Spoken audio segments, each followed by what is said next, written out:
Olá, tudo bem com você? Seja bem-vindo a mais um vídeo em nosso canal. Pessoal, tudo bem com você?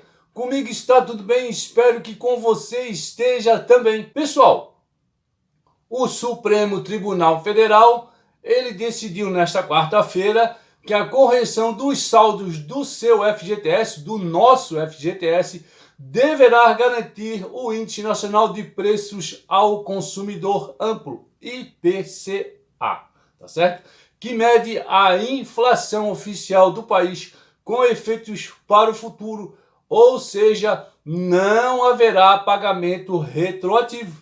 O resultado atende à proposta apresentada pela Advocacia Geral da União, a AGU, após negociações com centrais sindicais. Então, a União, após esse acordo com centrais sindicais, defendeu a manutenção da remuneração das contas vinculadas do FGTS na forma atual, em valor que garanta, no mínimo, o IPCA, com efeito somente a partir da decisão do STF. Segundo a proposta, quando a remuneração das contas vinculadas ao FGTS não alcançar o IPCA, caberá ao Conselho Curador do Fundo determinar a forma de compensação.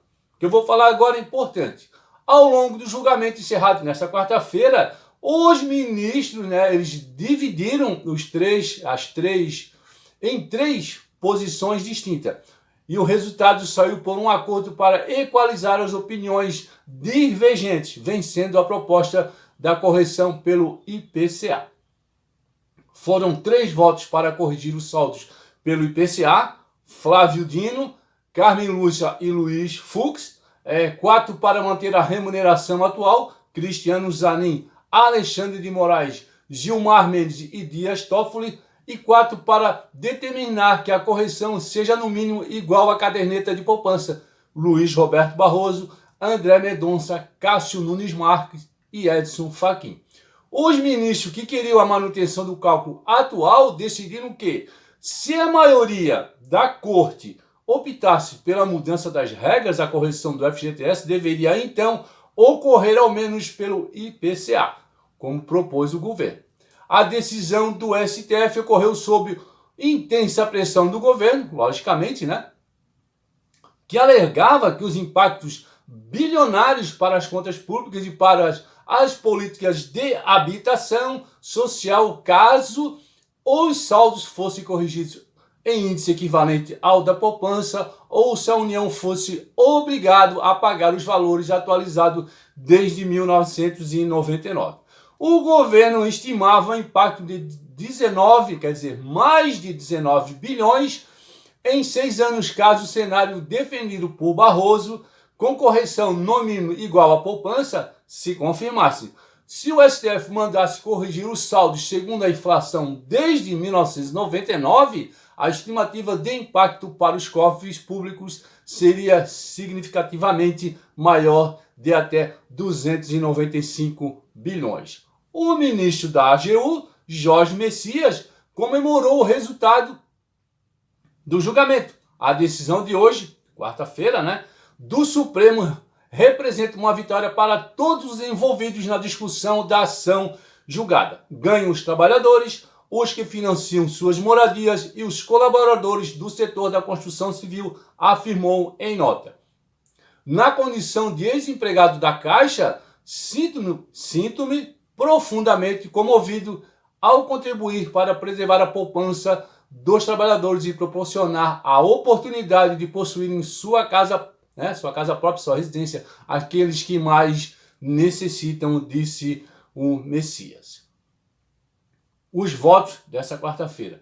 O ministro Cristiano Zanin votou para manter a correção do FGTS na forma atual. Para ele, o fundo não configura direito ao crédito e deve ser considerado em sua inteireza, e não como uma espécie de investimento do trabalhador.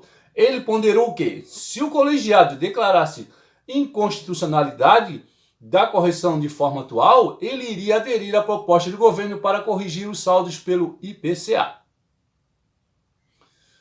Deve prevalecer tradicional jurisprudência do STF, no sentido da impossibilidade do Poder Judiciário afastar critérios da correção monetária escolhido pelo legislador com base nas razões econômicas e monetárias, afirmou o ministro.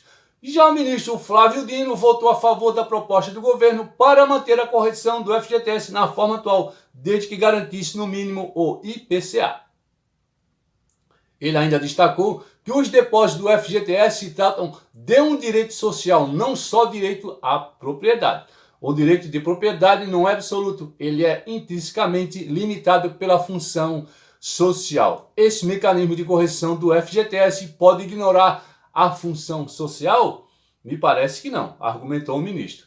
Dino ainda ressaltou a importância dos saldos do FGTS para o funcionamento da habitação popular. Para quem ganha mais, há condições maiores do empregador.